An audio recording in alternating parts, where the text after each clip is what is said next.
What up, Fight World? It's your boy Ego, and I'm back with some more boxing. Looks like Top Rank CEO Bob Arum has advised BoxingScene.com that they're tossing around some ideas for a possible triple header boxing card this summer, and that card would be showcased by a main event with Mikey Garcia and probably one or two opponents, either Orlando Cruz or Juanma Lopez.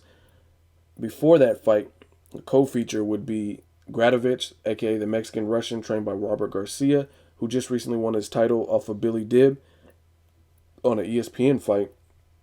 Him against his mandatory challenger Mauricio Munoz of Argentina.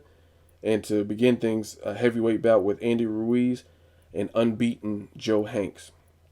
Now, I've said this before, and I'm not trying to take sides, I'm just giving you my honest opinion. This is where Top Rank is going to suffer or struggle. Top Rank doesn't have a deep roster. If you really look at it, and I've said this time and time again, currently Top Rank doesn't have a deep roster. If you look at their fighters, their biggest names are one of a few things. One, a lot of their big names are coming off of exceptional, brutal defeats, mostly by KO. Randall Bailey, Manny Pacquiao, Jorge Arce. Or a lot of them are pondering retirement or getting up there in age. People like Manny Pacquiao, getting up there in age, possibly going to retire in the next couple of years. Marquez, Juan Manuel Marquez, also talked about never fighting again from this point. He's still up in the air about what he's going to do. Jorge Arce, after his loss to Nonito, said he's possibly going to retire. Kelly Pavlik just retired, etc. So using the Top Rank roster, I just don't see that many people. I don't know if you guys realize it takes a while to build somebody's brand and build a champion. It takes a lot of promotion before they get their HBO or Showtime date, and it's just a process. They have to get their confidence up. You have to build them. What is their story? What's their backstory? What's their image? They have to be on a win streak usually. There's a lot of different things that are calculated before somebody can generate a huge fan base in the sport of boxing. And for Top Rank, I don't see many of their roster that are just standout stars that haven't been relevant in boxing for the last couple of years. Like Nonito Donaire, Guillermo Rigondeaux, they have fan bases, but they've been around for a couple of years at least, to the point where they've been relevant. But there are other people who are rising stars, aren't really getting more attention or garnering any more success than they previously had. Jesse Vargas, he just fought Lucky Boy, had a close fight on the Timothy Bradley Ruslan Provatnikov undercard, and I don't feel he's at any better spot career-wise, success-wise, than he was previously to this fight. He's still not even close to a household name. But then you look at some of the Golden Boy fighters, like Josecito Lopez even. A couple of years ago, when Vargas fought Josecito Lopez, not many people even knew Josecito Lopez other than the core boxing fans. But after that, Josecito had a shocking upset against Victor Ortiz, and then he went on to face Canelo. So just between those two fights, I think that increased his level of buzz to the point where some people were like, yeah, okay, hey, I know that guy. He's more of a household name than I think Jesse Vargas, based on his career path with Golden Boy and the fights that they've put him in. I feel like him stepping up and wait to fight Canelo, based on Canelo having a huge fan base, and that event did like 1.4 million views or some shit on Showtime. Based on that, and that was a jam-packed card. They also had Jesus Soto Caras and Maidana and some other fights on that. So based on him being a part of that, I feel like that has helped his career. Now he's possibly going on to face Marcos Maidana. But in the Top Rank world, the way their careers are being steered, Vargas fighting Lucky Boy, it was a good fight, but I don't think that's really elevated his career to the next level where people are going to be like, oh, yo, I'm checking for Jesse Vargas. That wasn't checking for him before. That's just my opinion. And again, I think they're going to suffer based on their roster because this is a triple header, and to me, it's a pretty weak card. It's not an action-packed card.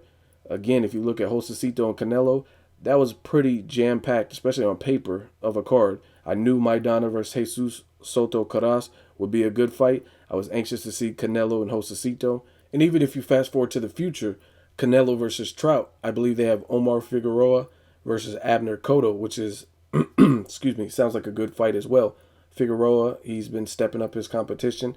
He's a power puncher, so I'm anxious to see what he has from a prospect point of view. I would watch this card, the Mikey Garcia card, but again, I don't think it's that interesting. If you really think about it, I like Mikey Garcia a lot. I'm anxious to see how he evolves as a fighter. But Mikey Garcia facing Juanma Lopez, and not to take anything away from Juanma Lopez, is Orlando Salido knocked him out twice. And Mikey Garcia just beat the guy that knocked Juanma Lopez out twice. So really, it's a good name for Mikey Garcia's resume. But what does that prove if he can beat Juanma Lopez? If he beats him, you already beat the guy that beat him.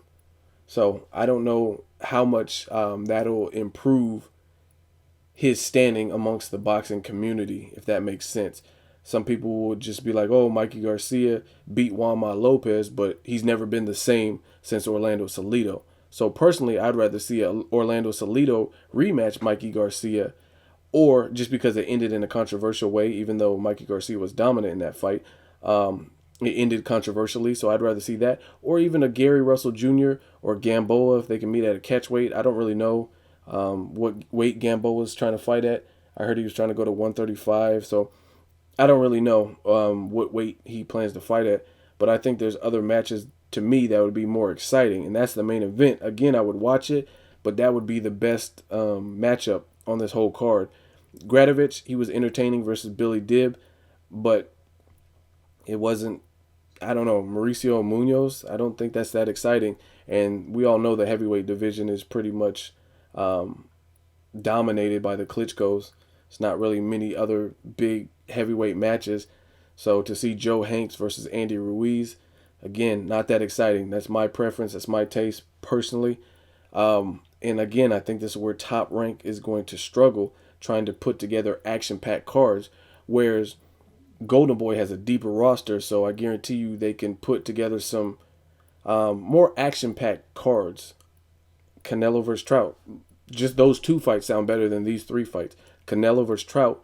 If I had a choice to watch Canelo, Trout, Omar Figueroa, and Abner Mars on one card, or all three of these fights, I would pick Canelo and Trout. And that's my point. So let me know what you guys think. Who has the best fights coming up, Top Rank or Golden Boy? What do you think of this triple header? What do you want to see next for Mikey Garcia? Subscribe, hate, comment. You guys know the routine. Until next video, it's Ego signing off.